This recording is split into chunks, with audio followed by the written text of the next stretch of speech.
ವಿಧಾನ ಪರಿಷತ್ತಿಗೆ ನಡೆದಂಥ ನಿನ್ನೆಯ ಮತದಾನ ನಾನು ಮೊದಲೇ ಮಾಧ್ಯಮದ ಸ್ನೇಹಿತರ ಮುಂದೆನೇ ಹೇಳಿದ್ದೆ. ಮನಿ ಪವರು, ಮಸಲ್ ಪವರು ಇದೆಲ್ಲ ಏನು ಹೇಳಿದ್ದೆ. ನಾನು ಚುನಾವಣೆ ಗೆಲ್ತೀವಿ ಅಂತಕ್ಕಂಥ ದೃಷ್ಟಿಯಿಂದ ಅಭ್ಯರ್ಥಿ ನಿಲ್ಲಿಸಿದ್ದಲ್ಲ. ನಾನು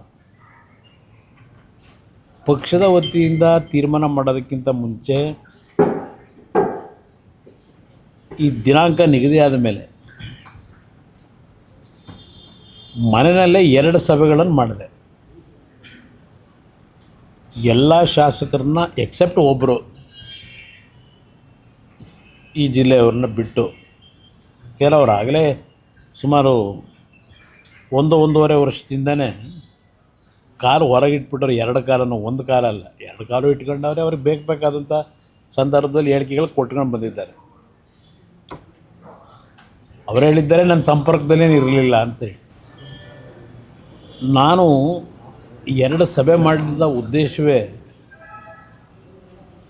ನಮ್ಮ ಪಕ್ಷದ 18ರಲ್ಲಿ 17 ಮತಗಳನ್ನು ಉಳಿಸ್ಕೋಬೇಕು ಅಂತಕ್ಕಂಥ ದೃಷ್ಟಿಯಿಂದ.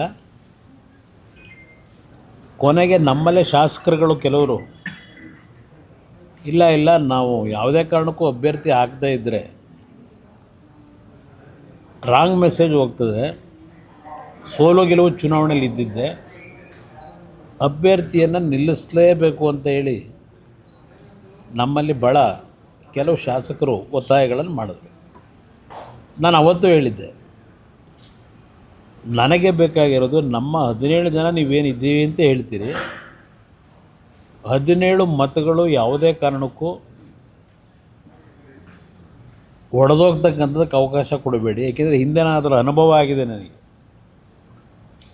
ಆ ಹಿನ್ನೆಲೆಯಲ್ಲೇ ಹೇಳಿದಾಗ ಇಲ್ಲ ನಮಗೆ ಪರೀಕ್ಷೆ ಮಾಡಬೇಕು, ನಿಜಕ್ಕೂ ಯಾರ್ಯಾರು ಯಾವ ರೀತಿ ಇದ್ದಾರೆ, ಈ ಪಕ್ಷದ ಬಗ್ಗೆ ಗೌರವ ಇಟ್ಟವರು ಯಾರಿದ್ದಾರೆ, ಹಿತಶತ್ರುಗಳು ಯಾರಿದ್ದಾರೆ, ಇದು ಪರೀಕ್ಷೆ ಆಗಬೇಕು ಅಂದರೆ ನೀವು ಅಭ್ಯರ್ಥಿ ಹಾಕಲೇಬೇಕು ಅಂತಕ್ಕಂಥದ್ದು ನನ್ನ ಮೇಲೆ ಒತ್ತಡ ತಂದಂಥದ್ದು. ಆ 2 ಸಭೆ ಮಾಡಿದಾಗ ಅದರ ಮೇಲೆ ತೀರ್ಮಾನ ಮಾಡೋದು ಅಭ್ಯರ್ಥಿ ನಿಲ್ಲಿಸಬೇಕು ಅಂತ ಹೇಳಿ. ಈ ಚುನಾವಣೆಯ ನೆನ್ನೆಯ ಫಲಿತಾಂಶ ಬಹುಶಃ ಒಂದು ನಮಗೆ ಇನ್ನೊಂದು ರೀತಿಯ ಅನುಭವವನ್ನು ಕೊಟ್ಟಿದೆ ಅನ್ನೋದು ನಾನು ಹೇಳ್ತೀನಿ. ಯಾರನ್ನೂ ದೂಷಣೆ ಮಾಡಲಿಕ್ಕೆ ಹೋಗಲ್ಲ. ಈಗ ಅತಿಯಾಗಿ ನಂಬಿಕೆ ಇಡ್ತಕ್ಕಂಥದ್ದು ಸೂಕ್ತ ಅಲ್ಲ ಅಂತಕ್ಕಂಥದ್ದು ಒಂದು ಸಂದೇಶ ಕೆಲವರು ಕೊಟ್ಟಿದ್ದಾರೆ. ನನ್ನ ಅತಿಯಾದ ನಂಬಿಕೆಯನ್ನು ಎಲ್ಲರ ಮೇಲೂ ಇಡ್ತೀನಿ, ಅದು ನಿಮ್ಮಲ್ಲಿ ಬಂದಿರತಕ್ಕಂಥ ಈ ಗುಣನ ಸ್ವಲ್ಪ ಬದಲಾವಣೆ ಮಾಡ್ಕೊಳ್ಳಿ ಅಂತಕ್ಕಂಥ ಸಂದೇಶ ನೆನ್ನೆಯ ಫಲಿತಾಂಶ ನನಗೆ ವೈಯಕ್ತಿಕವಾಗಿ ಕೊಟ್ಟಿದೆ. ಇಲ್ಲಿ ಯಾರನ್ನ ದೂಷಣೆ ಮಾಡಲಿಕ್ಕೂ ಹೋಗಲ್ಲ. ಈ ಫಲಿತಾಂಶದಿಂದ ಯಾವುದೇ ದೊಡ್ಡ ಮಟ್ಟದ ಬದಲಾವಣೆಯೂ ನಾವೇನು ತರಲಿಕ್ಕೇನಾಗೋದಿಲ್ಲ. ನಮಗೆ ನಿಜವಾದ ಒಂದು ಅಖಾಡ ಇರತಕ್ಕಂಥದ್ದು 28ರ ಚುನಾವಣೆ. ಅದಕ್ಕೆ ಪಕ್ಷ ಯಾಕೆ ಸಂಘಟನೆ ಮಾಡಬೇಕು ಅಂತಕ್ಕಂಥದ್ದು ಈಗ ನಾವು ಚರ್ಚೆ ಮಾಡಬೇಕಾಗಿದೆ. ಒಂದು, ಹಲವಾರು ಸಂದರ್ಭದಲ್ಲಿ ಇಂಥ ಒಂದು ಬೆಳವಣಿಗೆ ಆದಾಗ ಈ ಪಕ್ಷ ಉಳಿಸಿ ಬೆಳೆಸ್ಕೊಂಬಂದಿರತಕ್ಕಂಥದ್ದು ಕಾರ್ಯಕರ್ತರೇ. ನಮ್ಮಲ್ಲಿ ನಿಷ್ಠಾವಂತ ಕಾರ್ಯಕರ್ತರ ಕೊರತೆ ಇಲ್ಲ. ಆ ಕಾರ್ಯಕರ್ತರ ದುಡಿಮೆ ಮೇಲೆ ಬೆಳೆದಂಥವರು ಯಾವ್ಯಾವ ರೀತಿಯಲ್ಲಿ ಹಲವಾರು ಸಂದರ್ಭದಲ್ಲಿ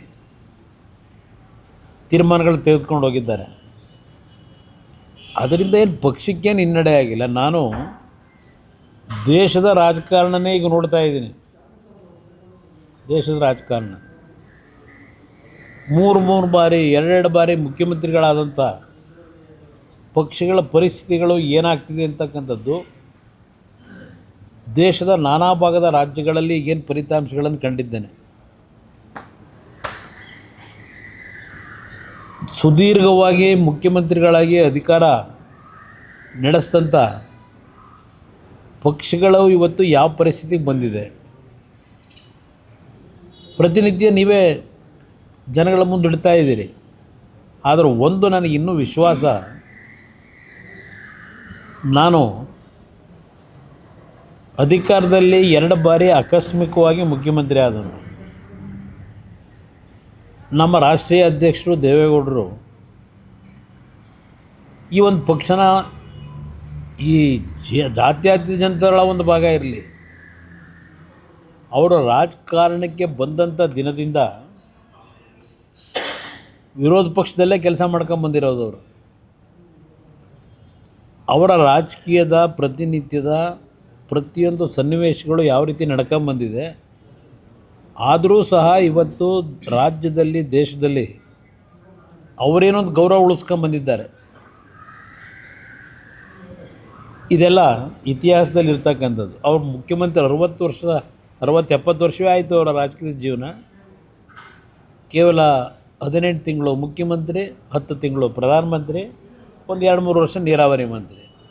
ಇನ್ನು ಉಳಿದ ಎಲ್ಲ ಅವಧಿನಲ್ಲೂ ಅವರು ವಿರೋಧ ಪಕ್ಷದಲ್ಲೇ ಇದ್ದಾರೆ. ಅದೇನೋ ನನಗೆ ಅವ್ರು ಬಳುವಳಿ ಕೊಟ್ಟಿದ್ದಾರೆ, ನನಗೆ ಅವರ ರಾಜಕೀಯ ಜೀವನದ ಬಳುವಳಿ ನನಗೂ ಕೊಟ್ಟಿದ್ದಾರೆ ಅಂತ ಅಂದ್ಕೊಂಡಿದ್ದೇನೆ. 2004 ಮೊದಲನೇ ಬಾರಿಗೆ ವಿಧಾನಸಭೆ ಪ್ರವೇಶ ಮಾಡಿದೆ.